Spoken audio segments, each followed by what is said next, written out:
Lepo pozdravljeni. Danes sta z menoj dr. Premk in gospod Zlobko, s katerim bom govorila o zakonu o dostopnosti in uporabi gradiva o osamosvojitvi, vojni za Slovenijo in trgovini z orožjem. Za začetek najprej me zanima, zakaj prav zdaj? Kaj vas je spodbudilo k predlogu tega zakona ravno v tem trenutku, 30 po obravnavanem obdobju? Ravno to, da je minilo 30 let od obravnavanega obdobja, kajti arhivsko gradivo po 30 letih mora načeloma biti predano Arhivu Republike Slovenije in dostopno vsem državljanom.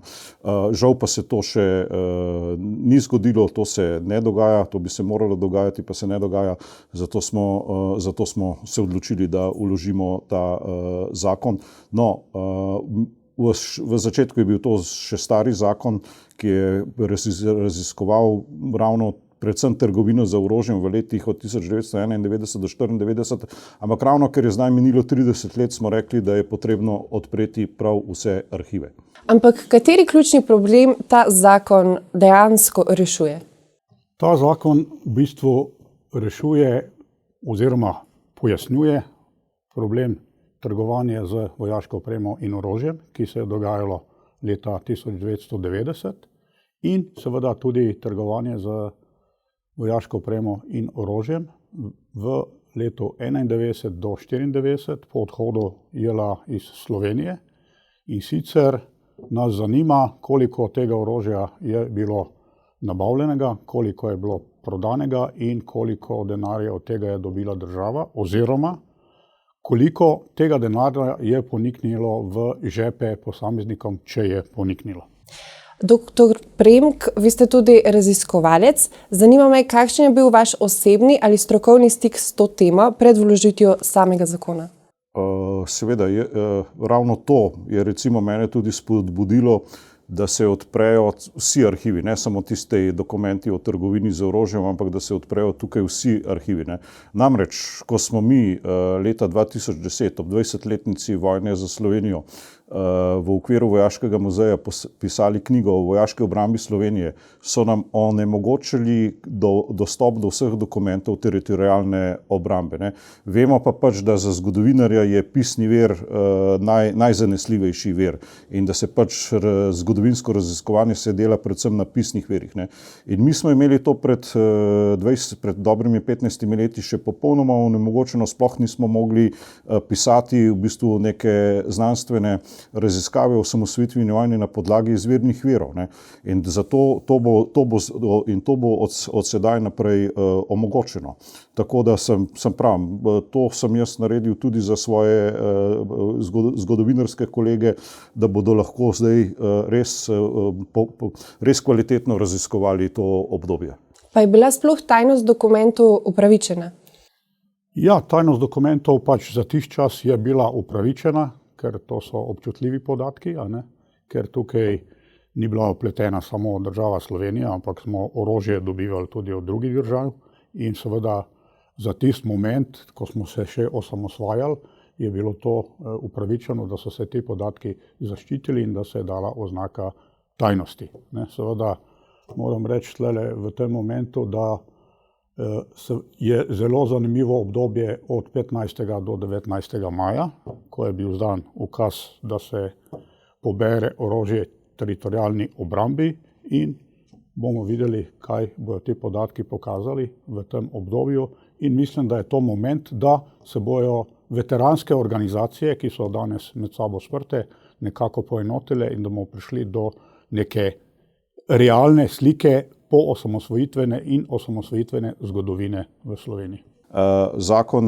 Zakon je sprejet za vse zgodovinarje, raziskovalce, novinarje, pač za vse, ki jih to obdobje zanima, kajti trgovina z orožjem, s tistim orožjem, ki je ostalo po jugoslovanski armadi, je mogoče največji neraziskana zadeva iz časa osamosvojitvene vojne, ampak v osamosvojitveni vojni so tudi druge stvari, ki ljudi zanimajo, recimo kdo je dajal ukaze za napade na vojašnice, kdo je dajal ukaze za sestrelitve helikopterjev in upajmo, da se bo z dostopnostjo teh dokumentov tudi to razčistilo. Kako pogosto in na kakšen način je po vašem mnenju ta tema izkoriščena v politične namene? Ja, ta tema je bila vsaj v povojnem času zelo pogosto izkoriščena za politične namene, kajti tako modra struktura, se pravi policija, in pa zelena struktura, se pravi Slovenska vojska, so imele po končani vojni različne razlage in različne poglede, ker pač so jih vodili funkcionarji iz različnih struktur. In na osnovi tega seveda je potem prišlo do političnega obračunavanja in do delitve politike, ki traja še danes. Da bi to presekali, je, tako kot je kolega Premk povedal, prišel končni čas, da državljani Slovenije zvejo resnico, oceno si bojo pa naredili sami. Skratka, seveda, pri nas je zloraba zgodovine v politične namene pravzaprav stalnica naše politike. Ne samo osamosvojitvena vojna, tudi obdobje Jugoslavije, druge svetovne vojne.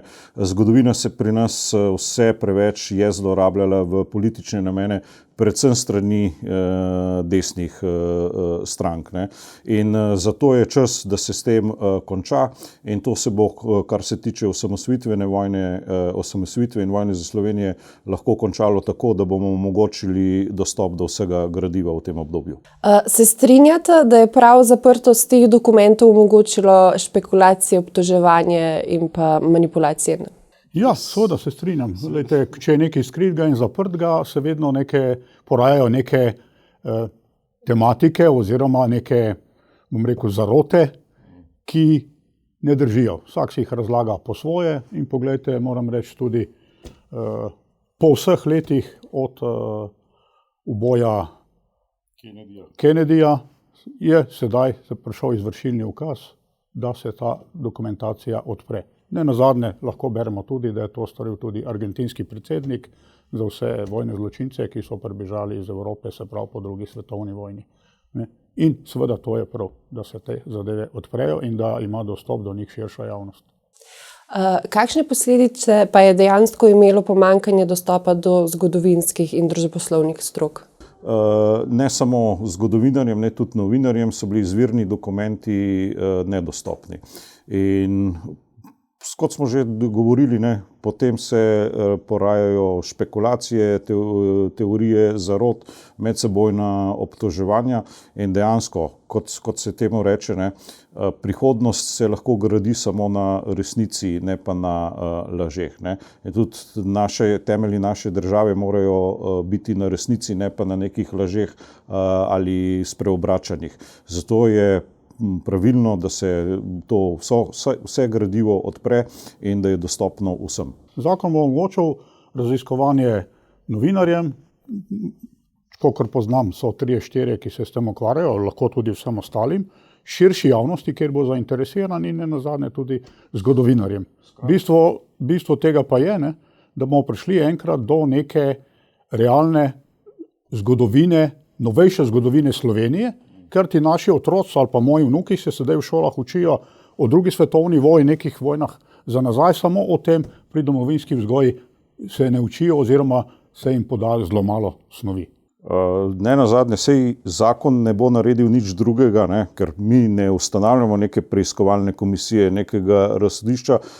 Zakon pravzaprav ne bo naredil nič drugega, kot da bo gradivo predal Arhivu Republike Slovenije, in v Arhivu Republike Slovenije bo v skladu z Zakonom o varstvu arhivskega in dokumentarnega gradiva to arhivo dostopno vsakomur, kot so sedaj dostopna starejša gradiva, mimogrede tudi gradivo po letu 45 oziroma med letom 45 in 90, ki nekateri govorijo, da še ni predano, je v skladu z zakonom že vse predano Arhivu Republike Slovenije. Sej, kako pa nekateri, ne morem reči zgodovinarji, in nekateri napol raziskovalci tipa Omerza ali Pezdir, na podlagi katerih dokumentov pa oni pišejo svoje knjige, na podlagi teh dokumentov po letu 45, ki so že predani Arhivu Slovenije. In nazadnje, očitno, vse vemo, da nekateri da opozicija naša neke velike bralne kulture pač nima, ampak niso prebrali tudi amandmajev, ker naši amandmaji v bistvu odpirajo vse pred letom 94. Ne do leta, ne gremo sploh do leta 45, gremo do leta 1315, če je treba, ker je vse mi želimo odpreti pravzaprav čisto vse, kar je pred letom 94. Ja, lejte, zakon določa zgornjo mejo in to je 31.12.1994. Tle je poteklo 30 let. Plus za nekatere druge dokumente preiskovalnih komisij, ki so bile ustanovljene v parlamentu, so posebej določeni dokumenti, katere pač treba deklasificirati, se pravi umakniti tajnost iz njih, da bojo dostopni za nazaj. Pač tega datuma ni. Jaz sem v šali rekel, ko sva se s kolegom pogovarjala, da se dokumenti lahko odprejo, ne vem, do bitke na Mariti, to je bilo 1376, ko so Turki prišli na Balkan, če ima to zveze z osamosvojitvo Slovenije. Tako da ni. In kolegi pač očitno res niso brali teh zadnjih amandmajev, ampak mi tlele nimamo nobenih zadržkov in ne pišemo oziroma nismo pripravljali zakon za nobenega, da bi ga pokrivali oziroma da bi ga skrivali. Torej, gospod Zlobko, kako bosta zakon in dostop do dokumentov vplivala na razumevanje tranzicije v samostojnost? Jo, lejte, ko se bodo te dokumenti razkrili in bo se prebralo, kaj piše v teh dokumentih, potem bo jasno, kaj se je dogajalo. Koliko orožja pred vojno je Slovenija nabavila, koliko vojaške opreme, koliko orožja je ostalo po odhodu JLA iz Slovenije, koliko tega orožja je bilo podarjenega, doniranega, prodanega, za koliko denarja in tisto, kar je najpomembneje, kar slišimo stalno, koliko posameznikov, mogoče tudi javnih funkcionarjev, bivših in današnjih, je pospravilo kar nekaj denarja, če ga je, seveda, to so domneve, v svoje žepe. In ta dostopnost teh dokumentov bo popolnoma osvetlila obdobje osamosvajanja oziroma tranzicije. Saj ne govorimo samo o dokumentih Ministrstva za obrambo ali pa Ministrstva za notranje zadeve, govorimo tudi o dokumentih Ministrstva za zunanje zadeve, govorimo tudi o dokumentih vlade, predsedstva. Skratka, kot rečeno, vse izpred leta 1994 naj bi se predalo Arhivu Republike Slovenije in bilo dostopno. Tako da bi to dejansko zdaj končno z dokumenti, z izvirnimi dokumenti osvetlilo vse strani slovenskega osamosvajanja. Pa gre morda neke vrste tudi za narodno očiščenje? Ja, gre. Lejte, seveda gre. Normalno, da gre. Jaz pravim takole. Najbolj svetli trenutek je bila osamosvojitvena vojna, ko smo bili Slovenci združeni. Z mojimi kolegi smo se borili skupaj smo delali, ljudje so participirali veliko stvari. Po vojni se je pač zaradi vmešavanja politike ta zgodba končala in smo se razšli oziroma se je ljudstvo razšlo na leve in pa desne, ker je politika to stalno zlorabljala v predvolilnih in drugačnih kampanjah. Tako da ja, jaz smatram, ko se bo to razkrilo, pa ne samo to, kaj se je dogajalo recimo z Puškarno Kranj, kaj se je dogajalo z javnim podjetjem Snežnik, kaj je delal gospod Dravžbacher, Oman in še kaj bi lahko govoril o teh zadevah. Tako da si nalimo enkrat čistega vina in pač jaz upam, da bo to pripomoglo k razumevanju teh časov in da se bojo ljudje na te stvari drugače odzivali in drugače gledani. Kot sem že rekel vodoma, mislim, da je to moment, da se bojo lahko tudi veteranske organizacije nekako pobotale in si podale roko, ker bomo prišli končno do nekih relevantnih rezultatov iz teh dokumentov. Skratka, osamosvojitev Slovenije je stvar vseh državljanov in zato imajo tudi vsi državljani pravico vedeti, kaj se je takrat dogajalo, vedeti resnico z vsemi svetlimi in tudi stran potmi. Da se iz tega nekaj naučimo in da ne nazadnje vidimo, kdo je bil na kakih stranpoteh. Vsekakor tisti Slovenci, teritorialci, miličniki, ki so se borili, niso bili, ampak nekateri posamezniki pa žal so bili. In kot sem tudi že omenil, prihodnost se lahko gradi samo na resnici, vse, kar se gradi na lažeh, se bo prej ali slej sesulo. Pa ima zakon dejansko kakšno varovalko, da ne bi prišlo do zlorabe informacij? Se mi samo predajamo gradivo Arhivu Republike Slovenije in potem bo dostopno z vsemi zakonskimi omejitvami, kot velja to za ostalo gradivo. ki je že v Arhivu Republike Slovenije.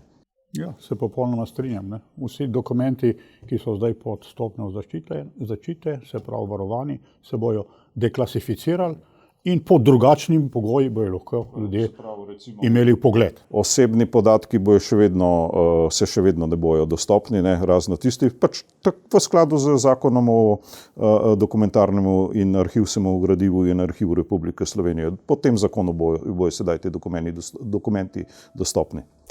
In če se dejansko zakon izkaže za uspešnega, vidva sta tudi pobudnika, kaj je vajin dolgoročni cilj? Midva oba smatrava, ne, da tisti, ki so se borili za Slovenijo, ki so pomagali pri ki so delali za osamosvojitev Slovenije, da nimajo kaj skrivati in da se nimajo česa bati. Zato se nam zdi popolnoma razumljivo, da naj bodo te dokumenti enkrat odprti za vse.